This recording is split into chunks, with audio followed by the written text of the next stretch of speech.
You're listening to Pato's Powerhouse.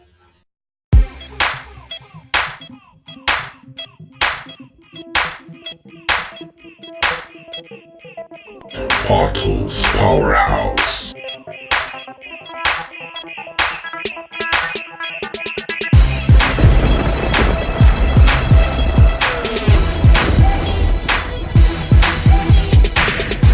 Pato's Powerhouse.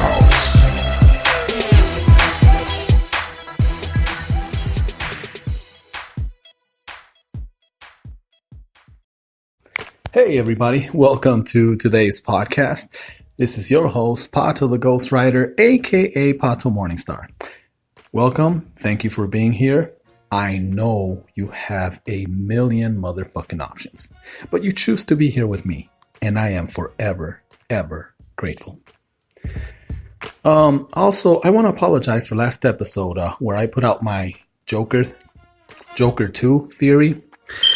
Apparently, I was still under the effects of the muscle relaxers, and I didn't realize that I left a plastic dust cover on my microphone until I started recording another podcast, and we had already uploaded it, and it was too late to take it down, and I just rolled with it. I do apologize if the sound quality is a little fucked up, but I guess I was fucked up on my muscle relaxers. But really quick, if for some reason the sound quality was just like too fucked up to bear or to put up with, I'm going to recap my Joker theory in less than 30 seconds here. Basically, I think Thomas Wayne lied to the Joker in the bathroom. I think when he told him that your mom was nuts, you're not my son, you were adopted by her.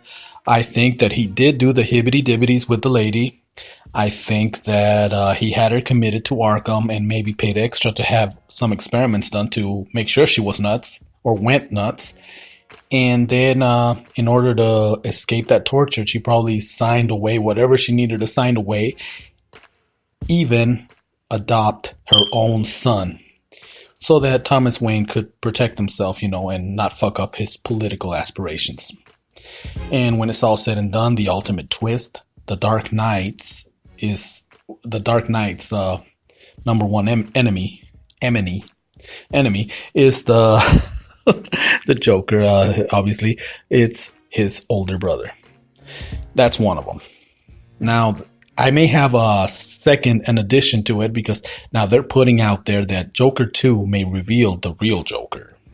Now, what does this mean? I don't know. There's a lot of shit going on the interwebs, and we have a lot of fun talking about it. By the way, thank you. I hope you're having an awesome day. It's Friday. Not that means anything to me because every day is Monday for me. Not that I'm complaining either. But all I'm saying, if I'm saying anything, it's Friday. I hope you're having an awesome day, an awesome weekend. You got plans. If you got plans, go drink one for me. Actually, no, wait a minute. This weekend, I think I get to have a little fun.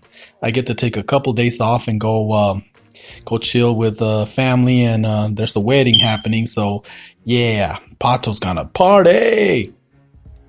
Yeah, okay. All right. The introvert in me is going like, yeah, okay. Convince yourself, motherfucker. Can I do it from home? Can I just raise my glass from over here? No, I'm just kidding. Anyway, all I'm saying is that it's going to be a fun weekend. Yes, after I realized I fucked up and I still had the mic dust cover on it, I was like, fuck. So, yeah, that's it, Then I was cruising the interwebs and I read this other funny article. And when I say funny, I mean funny as in fucked up. And, only in America, right? But Mr. Thomas from Detroit. Mr. Thomas is an African-American man who won a discrimination lawsuit and was awarded a check. Now, Mr. Thomas went to his bank to cash or deposit his check. However, the teller and the manager thought he was up to no good. They figured he was trying to do something fraudulent. I don't know why. I mean, seriously, it's beyond me. Why would they think that? The sarcasm is strong with this one. Anyway, as I was saying, they called the cops on him. So, needless to say, Mr. Thomas is now suing the bank. Mr. Thomas's lawyer went on to say that had it been him, with the check, they would have been happy to see him. Mr. Thomas's lawyer is white, by the way. I didn't understand that one either. But anyway, I'm just kidding. Anyway, but this is like, seriously? How fucked up, can things be? It's like ironic. You win an award. You're awarded a check for a discrimination lawsuit. You go to the bank to cash your money, to deposit your money, and they discriminate you. They call the cops on you. They think that you're up to no good because the color of your skin. Seriously. Only in America, right? Well, needless to say, the bank is probably going to be shelling out some money. They did put out an apology. But hey, it is what it is, right? Well, what are you going to do? And there's one more phrase that a certain coworker can finish. Big shout out to you if you're listening. By the way, also a big shout out to everybody on Twitter, which, by the way, I've been spending a lot of time on Twitter because, well, besides being on the interwebs, Twitter, it's hard to explain Twitter to non-Twitter people. There's just people that just don't get it.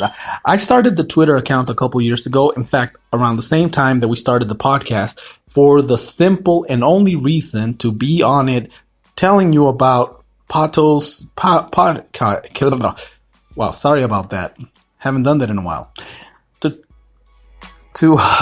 tell you about the podcast, to tell you about Cursory Overload, the K-Dog and Pato show, if you want to call it that. Anyway, bottom line is what I was supposed to be playing, no, I wasn't supposed to be playing. I was supposed to be telling you about the podcasts, but something happened. I discovered hashtags. And then, you start getting a following, but not everything or everyone that follows. I say everything because a lot of those are bot accounts.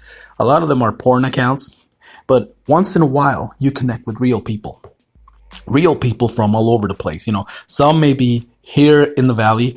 Some of them are like 3,000 miles away. It's crazy, but you connect with very special people, and it's awesome. I'm loving every minute of it. Big shout out to all my tweeps. And, just wanted to say that, get that out of the way. If you don't have a Twitter account, chances are you don't get what I'm saying because, you're like, whoa, I don't get it. Like I said, it takes a special kind of people to enjoy Twitter. There. Moving on to the next thing. Obi-Wan-Knobi series. And probably the main reason what pushed me into signing up for Disney Plus. Yes, The Mandalorian is awesome. Don't get me wrong. I enjoyed all 8 episodes. But when I heard about the Kenobi series being in the works, I said, oh, fuck yeah, I gotta be on board. When it drops, I want to be able to watch it. So, I signed up and the mouse got my money that way. Apparently now it's on hold. Yeah, there's some issues with scripts. They're looking for new writers. And I don't know if word on the street or word on the web is that the scripts were a little too similar to the Mandalorian story. Mandalorian rescues the child, becomes the protector of the child. And in this case, Obi-Wan, obviously looking after Luke. I guess I could see maybe there was some similarities. But bottom line here is they're delaying that shit.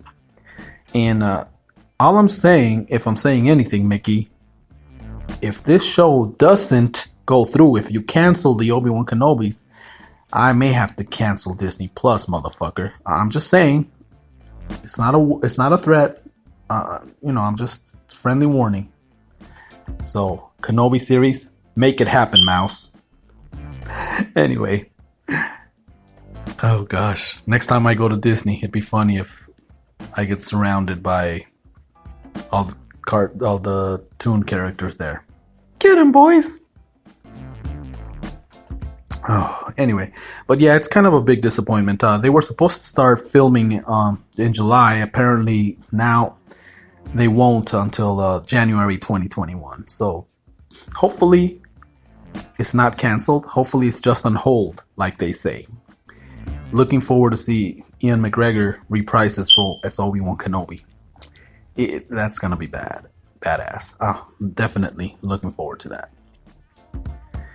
And another thing which is weird, somehow the universe, the stars, everything aligned just right, that even though I've been back working both of my jobs, I still managed to squeeze in some Netflix time at home. And I watched the Dracula series. It's 3 episodes, they're long. They're from the same people that brought you Sherlock, and I could see it. Now, saw the first episode, I was hooked. I was like, holy fuck, this is interesting. The second one too took me for a ride. The third one, it's funny because they time jump. I'm not going to spoil a lot of it because it's still fresh out there and I want you to watch it. So if me talking about it may spoil anything for you, we'll come back some other time, please. Anyway, that being said, it took me for a ride. When I first watched it though, the ending was kind of like really, motherfuckers? Really, this is how you're gonna end this? I wasn't too happy with it at first, but I've had time to digest it, process it.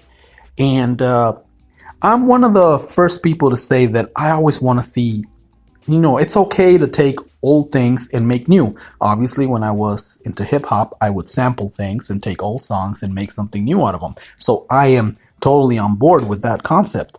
But what I'm saying is that at first, I don't know, I was starting to think like, oh, come on, this is the way you're going to end it. Then I realized that, you know what?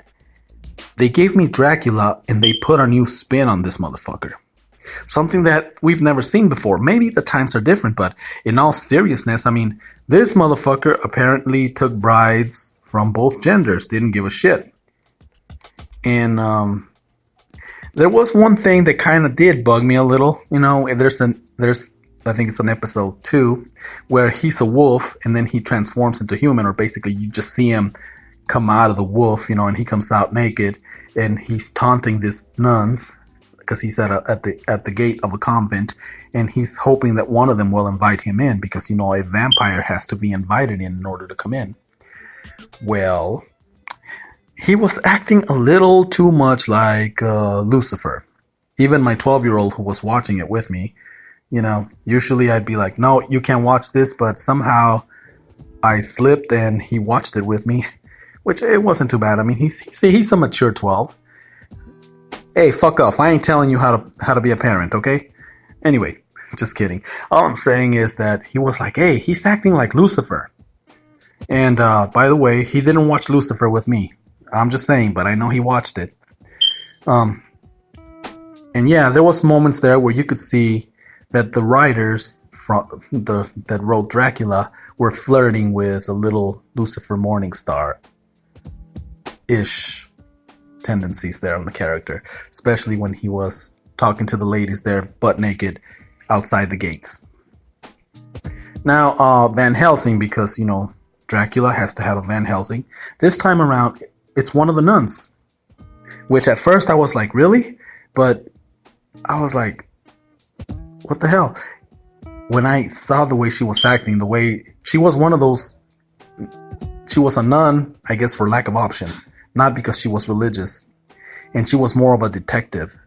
And the character, I mean, they all grew on me. What I'm saying, if I'm saying anything, is if you haven't watched it, watch the motherfucking series, Dracula. It's pretty good.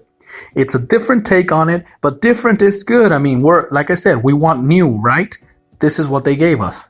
So once I processed that, I decided to shut the hell up about saying I don't like the ending, which at first I was like, I don't like the ending. But now I'm like, you know what? I like what they did with it. And the fact that we all know that vampires can always come back, right? Yes, we all know the Van Helsings always kill Dracula. Don't give me that shit like I'm spoiling it that much. I'm just kidding.